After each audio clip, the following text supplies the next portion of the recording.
السلام علیکم ورحمۃ اللہ وبرکاتہ۔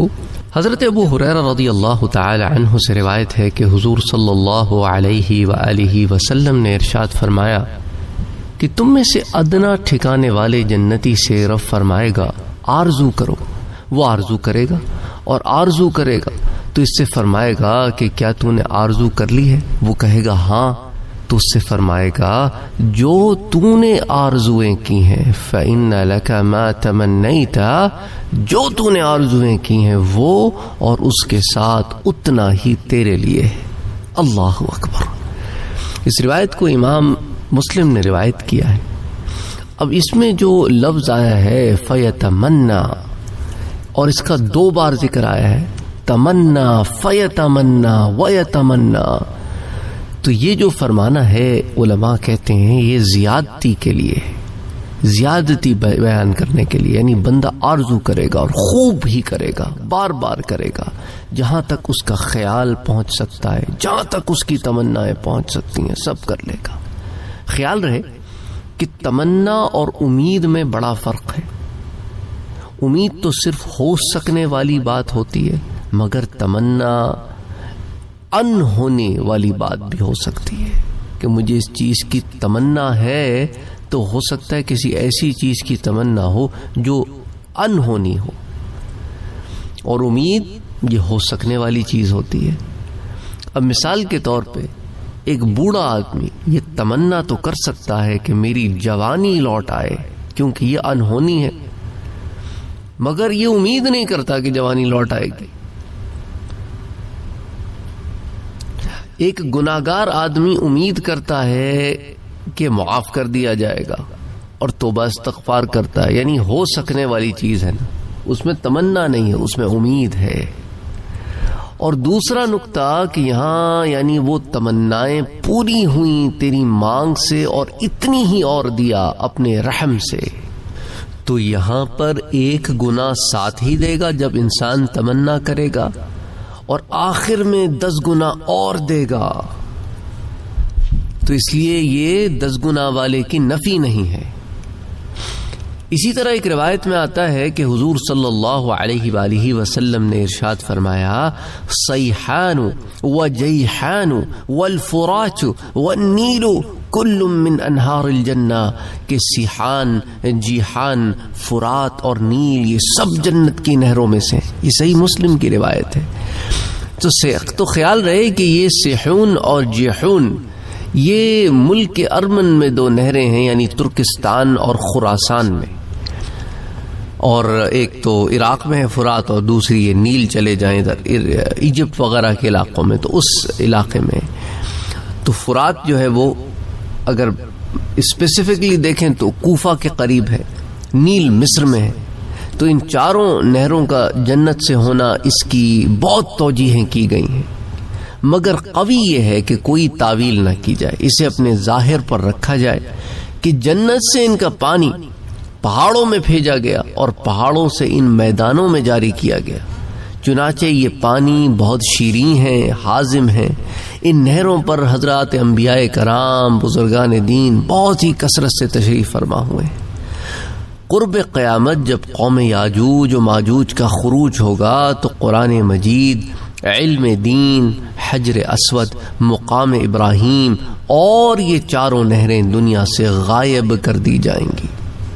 اسی طرح امام مسلم ایک اور روایت بیان کرتے ہیں حضرت عتبہ بن غزوان سے، وہ فرماتے ہیں کہ ہم سے ذکر کیا گیا کہ دوزخ کے کنارے سے پتھر ڈالا جائے گا تو اس میں 70 سال گرے گا، اس کی تہ نہ پائے گا، رب کی قسم وہ بھری جائے گی۔ اور ہم سے ذکر کیا گیا کہ جنت کی چوکھٹوں میں سے 2 چوکھٹوں کے درمیان 40 سالوں کا فاصلہ ہے، اور اس پر ایک ایسا دن آئے گا جب وہ بھیڑ کی وجہ سے ٹھسا ہوگا۔ تو عتبہ بن غزوان رضی اللہ تعالی عنہ یہ صحابی ہیں، بدری ہیں، اور ان سے پہلے صرف 6 حضرات نے ایمان قبول کیا تھا، تو یہ 7ویں مسلمان ہیں۔ اور یہاں پر جو انہوں نے کہا کہ ہم سے ذکر کیا گیا تو یا تو حضور اکرم صلی اللہ علیہ وآلہ وسلم نے فرمایا یا کسی صحابی نے. خیال رہے کہ صحابی کی مرسل حدیث بالاتفاق قبول ہے، بعد والوں کے مرسلات میں اختلاف ہے، اور یہ مسلم شریف کی روایت ہے. اور جو تیسری بات اس میں یہ ہے کہ دوزخ کے کنارے سے پتھر ڈالا جائے گا جو 70 سال گرے گا اس کی تہ نہ پائے گا. تو اب آپ اس سے اندازہ کریں کہ یہ تو دوزخ کی گہرائی ہے، تو 70 سال چلنے کے باوجود اس کی تہ تک نہ پہنچے گا. اور جب کوئی چیز لڑکھڑاتی ہے نا، ایک کشش کی طرف جب جاتی ہے تو اس کی سپیڈ تو بہت زیادہ ہوتی ہے. تو بہرحال، اور اگلی بات جو یہاں کی گئی ہے کہ رب کی قسم وہ بھری جائے گی، اور ہم سے ذکر کیا گیا کہ جنت کی چوکھٹوں میں سے 2 چوکھٹوں کے درمیان 40 سالوں کا فاصلہ ہے، اور اس پر ایک ایسا دن آئے گا جب وہ بھیڑ کی وجہ سے، رش کی وجہ سے ایسی معلوم ہوگی کہ وہاں پہ رش آور چل رہا ہے، ایسی بھیڑ ہوگی. تو اب یہاں پہ جنت کے ہر دروازے کی چوڑائی 40 سال کی مسافت ہے. اس قدر وسعت کے بعد جب جنتی اس میں داخل ہوں گے تو اس کے اندر ایک اس قسم کا بھیڑ کا حال ہوگا، تو اس سے اندازہ کریں کہ اللہ کی رحمت سے کتنے لوگ جنت میں جائیں گے. اور یہ ٹھسنا جب ہوگا جب کہ عام جنتی اس میں داخل ہوں گے. سب سے پہلے حضور اکرم صلی اللہ علیہ وآلہ وسلم داخل ہوں گے، دروازہ کھلے گا انہی کے لیے، پھر دوسرے انبیاء کرام، پھر حضور صلی اللہ علیہ وآلہ وسلم کی امت، ترتیب وار پھر دوسری امتیں. جس جماعت کے داخلے کی باری آئے گی دروازہ اس وقت یوں معلوم ہوگا جب عام لوگ داخل ہوں گے. اللہ تعالی ہمیں جنت میں داخل ہونے کی توفیق عطا فرمائے، آمین. اور حضرت ابو ہریرہ رضی اللہ تعالی عنہ فرماتے ہیں کہ میں نے عرض کیا یا رسول اللہ صلی اللہ علیہ وسلم، اللہ مخلوق کس چیز سے پیدا فرماتا ہے؟ فرمایا پانی سے. ہم نے عرض کیا کہ بھئی جنت کا مٹیریل کیا ہے، جنت کس چیز سے پیدا کی گئی ہے؟ فرمایا 1 اینٹ سونے کی، 1 اینٹ چاندی کی، اور اس کا گارا خالص مشک کا ہے، اور اس کی بجری موتی اور یاقوت ہے، اور اس کی مٹی زعفران ہے. جو وہاں داخل ہوگا خوش رہے گا، غمگین نہ ہوگا، ہمیشہ رہے گا، کبھی نہ مرے گا. ان کے کپڑے گلیں گے نہیں، ان کی جوانی ختم نہ ہوگی. اس روایت کو امام احمد نے، امام ترمذی نے، امام دارمی نے، کئی کتب حدیث میں روایت ہوئی ہے. تو اب اس کے اندر جو چند نکات ہیں اس پر بات کرتے ہیں کہ اگر خلق سے مراد یہاں پر مخلوق ہے، انسان و جانور وغیرہ ہیں، تو پانی سے مراد نطفہ ہے. اور جہاں تک آدم علیہ السلام، حوا علیہ السلام، عیسیٰ علیہ السلام اور حشرات کا ذکر ہے، کیڑے مکوڑوں کا ذکر ہے، تو وہ اس حکم سے علیحدہ ہے کہ وہ نطفے سے پیدا نہیں ہوئے. کیونکہ دیکھیں نا، بعض آپ کیڑے مکوڑوں کو دیکھتے ہیں کہ برسات کے موسم میں پیدائش ہوتی ہے، ان کی پیدائش نطفے سے نہیں ہوتی. تو قرآن کریم کی جو آیہ مبارکہ ہے وَجَعَلْنَا مِنَ الْمَاءِ كُلَّ شَيْءٍ حَيٍّ، تو ہم نے ہر جاندار چیز کو پانی سے پیدا کیا. تو پانی جو ہے وہ کسی صورت میں، لکوڈ کسی صورت میں تخلیق کے اندر شامل ہے. تو اگر خلق سے مراد عالم اجسام ہے تو ماں سے مراد یہی پانی ہے، جس کو آپ جانداروں میں، جانوروں اور انسانوں کے لیے نطفے کا نام دیتے. اللہ تعالیٰ نے پہلے ایک جوہر پیدا فرمایا، اس پر نظر ڈالی تو ہیبت سے وہ جوہر پگھل گیا، پانی بن گیا. اس پانی میں قدرتی گرمی پیدا کی گئی، اس سے ہوا بنی کہ پانی گرمی پا کر ہوا بن جاتا ہے. ہوا نے پانی کو حرکت دی، اس سے جھاگ پیدا ہوئے، وہ جما دیے گئے تو زمین بنی. گویا زمین پانی کا جمع ہوا جھاگ. یہ پانی اور زیادہ گرم کیا گیا تو اس سے آگ بنی، آگ سے دھواں پیدا ہوا، وہ جم کر آسمان بنے. پھر مختلف آسمانوں کو مختلف چیزوں سے تخلیق کیا گیا، ترتیب دیا گیا. زمین پانی پر ٹھہر نہ سکی، ہلتی تھی، تو اس پر پہاڑ کے لنگر ڈال دیے گئے جس سے اسے قرار آ گیا. اچھا، اب اس کے اندر ایک معاملہ تو یہ ہو گیا، بڑی تفصیل سے میں نے آپ کو کائنات کی تخلیق ایک سائنسی زاویہ جو ہے اس پر آپ کو پہلے درس دے چکا ہوں 2-3 سال پہلے، وہ درس موجود ہے چینل پر، وہ آپ سن سکتے ہیں، اسلام اور سائنس کی پلے لسٹ میں۔ پھر تخلیق آدم کے 7 مراحل، اس پر بھی بات ہو چکی ہے کہ درجہ بدرجہ تدریجن کیسے معاملہ۔ اور پھر عرض کیا صحابہ نے کہ جنت کس شے سے بنائی گئی ہے، تو جس سامان سے مکان بناتے ہیں اسے انگریزی یا اردو میں آپ مٹیریل کہتے ہیں، جیسے اینٹ، گارا، چونا، لوہا، سیمنٹ وغیرہ، یعنی یا رسول اللہ صلی اللہ علیہ وآلہ وسلم جنت کی تعمیر کس سامان سے ہوئی ہے؟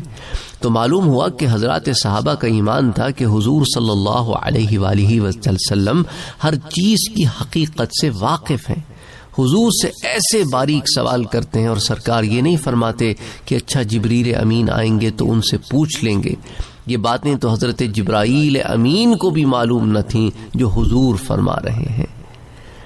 اور حضور صلی اللہ علیہ وآلہ وسلم نے پھر اس کی تخلیق کے متعلق فرمایا کہ جس سامان سے اسے تخلیق کیا گیا ہے، تو حضور کے نے جنت کا علم کھول کر سامنے رکھ دیا کہ حضور کی وہ نگاہ ہے کہ جسے اللہ نے جنت کی حقیقت نہیں چھپائی، انہیں سب حقیقت معلوم کرا دی۔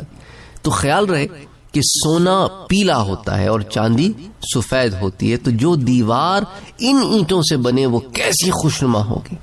پھر زعفران پیلا ہوتا ہے، مشک سیاہ ہوتی ہے، جو مٹی اس سے مخلوط ہو وہ کیسی حسین ہوگی اور کیسی خوشبودار ہوگی۔ پھر موتی سفید چمکیلے ہوتے ہیں، یاقوت رنگ برنگے، تو جو بجری ان سے مل کے بنے گی، جو سیمنٹ ان سے مل کے بنے گی، وہ کیسی خوبصورت اور قیمتی ہوگی۔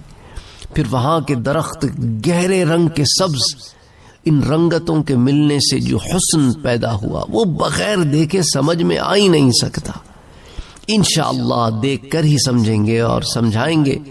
اللہ تعالی اس قال کو حال کر دے، آمین یا رب العالمین۔ پھر یہ جو آخر میں فرمایا اس روایت میں کہ جنت میں نہ رنج ہے، نہ غم ہے، نہ تکلیف ہے، نہ بیماریاں ہیں، نہ موت ہے، نہ بڑھاپا ہے، نہ کپڑے میلے ہوں گے، ایسی کوئی چیز ہے ہی نہیں وہاں۔ مرقات میں آتا ہے کہ کپڑے فرما کر سارا سامان مراد لیا گیا ہے، کہ وہاں نہ کپڑے میلے ہوں، نہ پھٹے، نہ کوئی سامان ٹوٹے پھوٹے، نہ مرمت کرایا جائے۔ تو دیکھ لو یہ تمام معاملات تمہارے رب نے تمہارے لیے کیسے کھول کھول کے بیان کیے، اور کیوں بیان کیے؟ تاکہ ہم اور آپ ہدایت پائیں۔ آج کے درس کی آخری روایت حضور اکرم صلی اللہ علیہ وآلہ وسلم کا فرمان ترمذی شریف میں آتا ہے کہ جنت میں کوئی درخت نہیں مگر اس کا تنا سونے کا ہے۔ تو جنت کے درختوں کا تنا سونے کا، اس کی شاخیں چاندی کی، سونے کی، یاقوت و زمرد سے جڑی ہوئی، ہر طرح کی کلیوں پھولوں سے بھری ہوئی، میووں پھلوں سے لدی ہوئی، اور نہریں جاری۔ تو سمجھو ہر طرف بہار ہی بہار ہے۔